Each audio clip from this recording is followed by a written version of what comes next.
Are we there yet? Are we there yet? Are we there yet? If you've got children, you may have heard this question a million times. So why do we put up with annoying sales techniques? Because it's kind of the same thing. You want to buy now? You want to buy now? You want to buy now? How about now? Do you want to buy now? Today, we're going to look at annoying sales techniques and the 3 most annoying types of techniques, as well as why you would use them, why you would not use them, and one of the truly greatest lessons of doing sales. Welcome to episode 8 of The Cheeky Sales Coach. Just a reminder about this series. These all start out as videos, and then we take the audio and stick it onto a podcast. So however you want to consume it, either one of them is indexed at cheekysalescoach.com. So let's talk about 3 different ways that salespeople intentionally annoy you. And of course, the word of the day is annoy. To annoy is to distract and irritate. So it's kind of a 2-part double whammy. First of all, why would somebody choose to annoy you? Well, like it or not, are we there yet? Are we there yet? Are we there yet? Is simply a way to get your attention. And in the world of sales, a lot of people think that's the first step. You got to get people's attention. Many sales trainings start with people saying, how are you going to get their attention? You got to grab their attention. You got to figure out how to, get in front of them, open their eyes. We live in a world where there's so much advertising. You can look this up. There's a thing called the reticular activating system. Most of us have chosen to filter out the advertisements, and so as a result, we don't see them. And so the only way for some people to get in front of you is to annoy you. So let's look at 3 kinds of annoying techniques that salespeople choose to use. The first one that just really annoys me is abusing a system. The most obvious example of this is spam, right? Basically, you have to have email, you have to check your email, that you don't have any choice, and it used to be that you would get a spam once a day 15, 20 years ago. And then it became 10, and then it became 100, and then it became 1,000. And now, literally 99% of all the email traffic in the world is garbage. It is literally filtered out and no human being ever sees it. It's quite amazing how much the email system has been abused. So, what do you do about that? Well, I will take my personal newsletter as an example. So I send out a newsletter every week, and I know that that's a lot, but about 25% of the people who receive it actually open it. And here's the thing.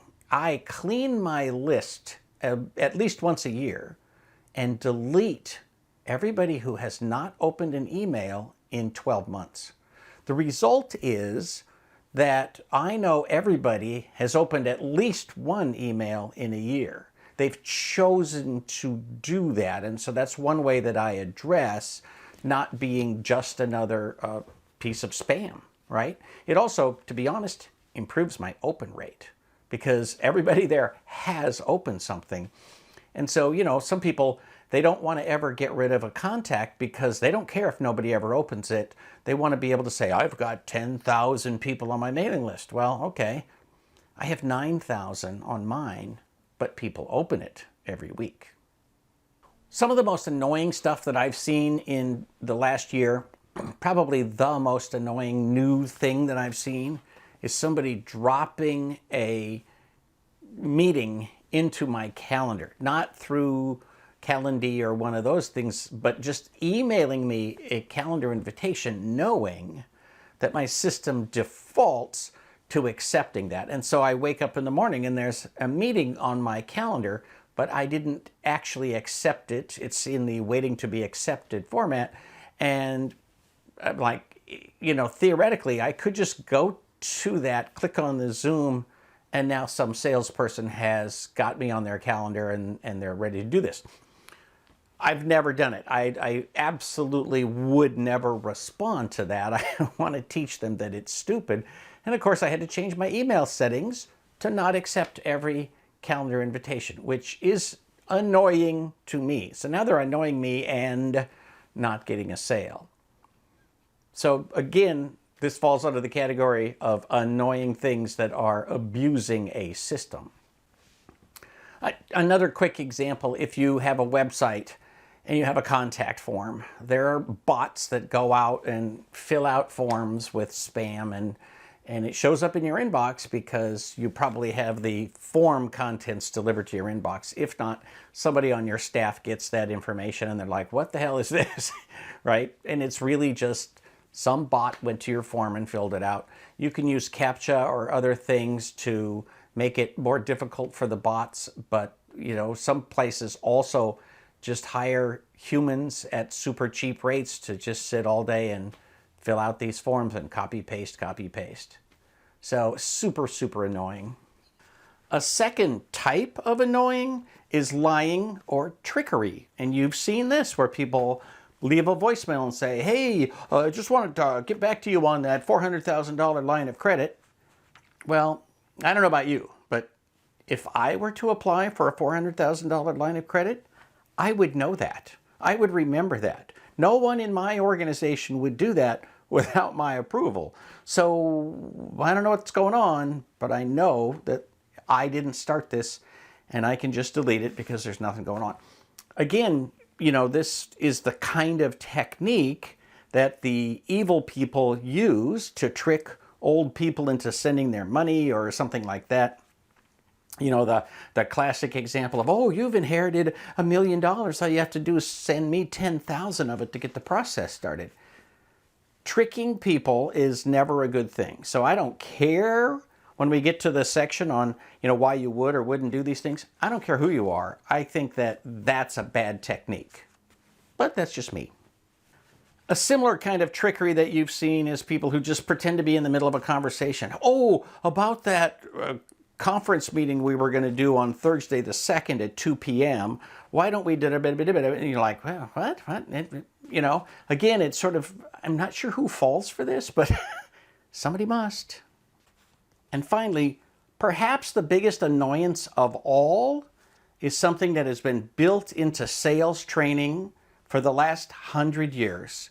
And it is this absurd belief that you have to get in front of people and somehow get their attention 7 times, or sometimes it's 12 or whatever. 7 is the most common number. But you have to annoy people 7 times in order to get their attention enough to begin having the sales conversation. At some level, that may have at some point been based on some research. I personally believe it has been one of these things that people have just repeated to each other so often that whether or not the research was originally valid or useful has been lost to history. It has become a truth which hasn't changed, interestingly enough, during the evolution of spam and online advertising and the never-ending flow of advertising on Facebook, LinkedIn, Twitter, YouTube, every news channel you go to, every entertainment channel you go to. Somehow, this belief has been burnt into the system to the point that it is a truth without regard to facts, if you know what I mean. So I find it very annoying because there are people who will not give up. They actually, some people interpret this as you have to hear no 7 times before you hear a yes. And so for them, let me just annoy you again and again and again and again until you eventually give up and say yes. And here's the big question for all 3 of these types of annoyances. Is this a way to do sales? Right? I mean, if you think about it, at the end of the day, can you annoy people enough that they'll say all of a sudden, that is the most annoying salesperson in the history of the world, and now I think I'll do business with them. I think I'll give them some of my money. That just seems stupid to me. Now that we've looked at the three major types of annoyances, let's ask the big question. Why would you do this? And unfortunately, there's a simple answer. It works. When you see new kinds of techniques to convince you to open an email, click on something, infect your machine, get ransomware, the reason that people are doing that is it works. You see fake emails that they might have the logo of a company you know and trust, but things are spelled wrong and it just doesn't look quite right. And you think, well, why don't they fix it and make it look exactly like a real email from my bank? Well, for whatever reason, it works. And so you have to remember that some of the people who are doing sales are doing these annoying things because it works. Which leads to the question of, should you be doing these things? And that leads to one of the greatest lessons in advertising. Marketing as well, but remember, we're not doing marketing, we're doing advertising. Your advertising fits into your branding. And one of the great truths of life is branding is every single thing you do in your company. And that includes your advertising. So a company should intentionally choose advertising that promotes the way they want to show up in the world. And let me give you a great example. So there are companies that treat advertising as if it's the checkout counter where they're trying to get you to pick up that candy bar or that gum or something. And they're like, hey, buy, buy, buy, buy, buy, buy, buy. And they fully expect 25 to 50% of their sales are going to be returned. Like people will request the return because they had an impulse buy and they didn't really want that thing. And that's part of their brand. It is literally how they intend to show up in the world so that people know they're buying on impulse and therefore they can return it. Now, let me be very super clear. This is completely different from the policy of Zappos that says, hey, we have an open return policy, buy 10 pair of shoes and return 9 of them. We don't care. So for Zappos, knowing that you can order 10 pairs and return 9 of them, that's part of their branding. It's part of their messaging. It's how they appeal to clients. It's how they show up in the world so that you know that you can go online and be very safe to spend your money because you're going to get it back if you choose not to have something. That's different than people saying, look, I got a, it's usually $1,000 or a $2,000 or a $5,000 mastermind, blah, blah, blah.